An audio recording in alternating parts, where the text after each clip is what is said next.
Australia the mighty Aussies എന്ന് വിളിക്കാൻ പറ്റുന്ന ടീം പക്ഷേ ഇത്തവണ വലിയ പ്രതിസന്ധിയിലാണ്. ചാമ്പ്യൻസ് ട്രോഫിയിലേക്ക് വരുമ്പോഴേക്കും പ്രധാനപ്പെട്ട പല താരങ്ങളും ഇല്ല എന്നുള്ളതാണ്. 2023 വേൾഡ് കപ്പ് വിന്നിംഗ് സ്ക്വാഡിലെ പല ആളുകളും ഇത്തവണ ഇല്ല. ഇതൊരു വസ്തുതയാണ്. പക്ഷേ ഓസ്ട്രേലിയയെ സംബന്ധിച്ചിടത്തോളം വലിയൊരു തലവേദനയിലൂടെയാണ് മുന്നോട്ട് പോകണമെന്ന് പറയേണ്ടി വരും. കാരണം മിച്ചൽ സ്റ്റാർക്ക് ടീമിലില്ല. മിച്ചൽ സ്റ്റാർക്ക് പേഴ്സണൽ ഇഷ്യൂസ് കാരണം ടീമിലില്ല എന്നാണ് പറഞ്ഞിരിക്കുന്നത്. അതെന്താണ് ആ പേഴ്സണൽ ഇഷ്യൂ എന്നുള്ളത് വ്യക്തമല്ല. എന്തായാലും മിച്ചൽ സ്റ്റാർക്ക്, ഇടം കയ്യൻ തീ തുപ്പുന്ന പേസ് ബോളറായ മിച്ചൽ സ്റ്റാർക്ക് ഓസ്ട്രേലിയൻ നിരയിലില്ല. പിന്നെ ഒരു പ്രശ്നം പാറ്റ് കമ്മിൻസ് ആണ്. പാറ്റ് കമ്മിൻസ് എന്ന അവരുടെ ക്യാപ്റ്റൻ, അവരുടെ ഓൾ ഇൻ ഓൾ കപ്പിത്താനെന്ന് വിളിക്കാൻ പറ്റുന്ന പാറ്റ് കമ്മിൻസ് പുള്ളി ടീമിലില്ല, പരിക്കാണ് കാരണം. പിന്നെ ഉള്ളത് ജോഷ് ഹേസൽവുഡാണ്. ജോഷ് ഹേസൽവുഡും മിച്ചൽ സ്റ്റാർക്കും കൂടി ഒരുമിച്ചിരുന്നെങ്കിൽ ഓസ്ട്രേലിയൻ പേസ് അറ്റാക്ക് ഊഹിക്കാൻ പോലും കഴിയാത്ത രീതിയിലേക്ക് വളർന്നേനെ. പക്ഷേ ഇരുവരുമില്ല. ജോഷ് ഹേസൽവുഡും പരിക്ക് കാരണം പുറത്താണ്.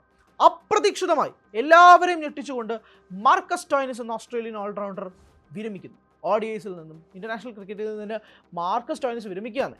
അപ്പോൾ ആ 4 പ്ലെയേഴ്സ്, ഓസ്ട്രേലിയയുടെ പ്രധാനപ്പെട്ട 4 താരങ്ങളും ഇല്ലാതെയാണ് ചാമ്പ്യൻസ് ട്രോഫിയിലേക്ക് ഇറങ്ങുന്നത്. കഴിഞ്ഞ ദിവസം ജോർജ് ബെയ്ലി പറഞ്ഞ വാക്കുകളാണ് ശരിക്കും ഞെട്ടിപ്പോയത്. കാരണം മിച്ചൽ സ്റ്റാർക്ക് ടീമിലില്ല എന്നുള്ളത് വലിയ പ്രതിസന്ധി ഉണ്ടാക്കുന്നതാണ്, നമുക്ക് വലിയൊരു തിരിച്ചടിയാണെങ്കിൽ പോലും പുതിയ താരങ്ങൾക്ക് അത് അവസരമാകുമെന്നാണ് ജോർജ് ബെയ്ലി പറയുന്നത്. എങ്ങനെയാണ് ചാമ്പ്യൻസ് ട്രോഫി പോലൊരു വേദിയിൽ പുതിയ താരങ്ങൾക്ക് അവസരമാകുന്നത് കൊണ്ട് മിച്ചൽ സ്റ്റാർക്ക് പോയത് കൊണ്ട് കുഴപ്പമില്ല, ഒരു അഭാവം ഉണ്ടെന്ന് പറഞ്ഞാൽ പോലും മിച്ചൽ സ്റ്റാർക്കിന് പകരം പുതിയൊരാൾ വരുന്നത് നന്നായിരിക്കുമെന്ന് എങ്ങനെയാണ് ജോർജ് ബെയ്ലിക്ക് പറയാൻ സാധിക്കുന്നതെന്ന് മനസ്സിലാവുന്നില്ല. പ്രതിസന്ധി കാരണം തന്നെയായിരിക്കും എന്നുള്ളത് വിശ്വസിക്കാം. എന്തായാലും പാറ്റ് കമ്മിൻസ് ക്യാപ്റ്റനായി ഇല്ലാത്തത് കൊണ്ട് തന്നെ സ്റ്റീവൻ സ്മിത്താണ് ക്യാപ്റ്റനായിട്ട് വരുന്നത്. സ്റ്റീവൻ സ്മിത്ത് ക്യാപ്റ്റനായിട്ട് വരുമ്പോൾ കൂടെ ഉള്ളത് കുറച്ച് പുതുമുഖ താരങ്ങളാണ്. പുതുമുഖ താരങ്ങൾ എന്ന് പറയുമ്പോൾ ഇൻ്റർനാഷണൽ ക്രിക്കറ്റിൽ അവർ പുതുമുഖങ്ങളല്ല, പക്ഷേ ICC ടൂർണമെൻറ്റുകളിൽ അവർ പുതുമുഖങ്ങളാണ് എന്നതാണ് വസ്തുത. നമുക്ക് അവരുടെ ടീം ലൈനപ്പിലേക്ക് പോകാം. ഷോൺ അബോട്ട് ആയിക്കോട്ടെ, ബെൻ ഡ്വാർഷസ്, ഫ്രേസർ മഗർക്ക് IPL ഡൽഹി ക്യാപിറ്റൽസിന് വേണ്ടി ഉണ്ടാക്കിയ തീ തുപ്പുന്ന പ്രകടനങ്ങളൊക്കെ നമുക്ക് അറിയാവുന്നതാണ്. വെട്ടിച്ചിൽ ബാറ്റിംഗ് ഒക്കെ ആയിരുന്നു. പക്ഷേ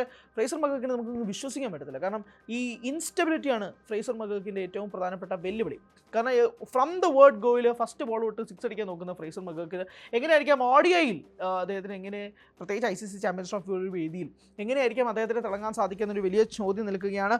മാത്രമല്ല സ്പെൻസർ ജോൺസൺ നമുക്കറിയാം ബിഗ് ബാഷ് ലീഗിലൊക്കെ തന്നെ വലിയ പ്രകടനങ്ങൾ കാഴ്ചവെച്ചിരുന്ന ഒരു പ്ലെയർ കൂടിയാണ്. അപ്പോൾ അദ്ദേഹത്തെ പോലുള്ള ആളുകളൊക്കെ വെച്ച് എങ്ങനെയാണ് സ്റ്റീവൻ സ്മിത്ത് ഒരു ടീം എടുക്കാൻ സാധിക്കുക എന്നുള്ളൊരു വലിയ ചോദ്യമാണ്.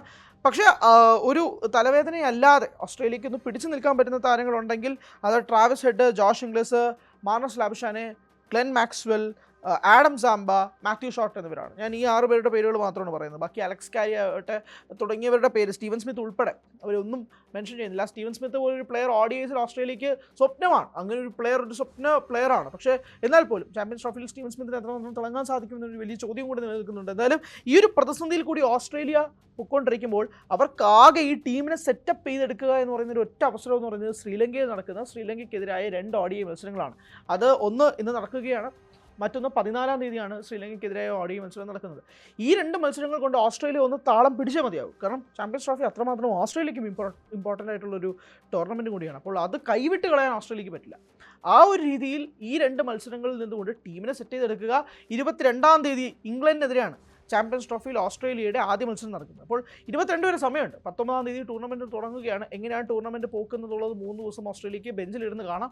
അതിനുശേഷം അവർ ഗ്രൗണ്ടിലേക്ക് ഇറങ്ങുമ്പോൾ ഈ പരിമിതികളും വെല്ലുവിളികളും എല്ലാം മാറ്റിവെച്ചുകൊണ്ട് ഓസ്ട്രേലിയക്ക് 2023 വേൾഡ് കപ്പ് സ്ക്വാഡിൽ വിൻ ചെയ്തതുപോലെ ചാമ്പ്യൻസ് ട്രോഫി കിരീടം സ്വന്തമാക്കുക എന്നുള്ള ഒരു ഒറ്റ ലക്ഷ്യത്തോടു കൂടി തന്നെ ടീമിനെ ഇറക്കുക എന്നുള്ളതാണ് സ്റ്റീവൻ സ്മിത്തും ടീമും ഉദ്ദേശിക്കുന്നത്.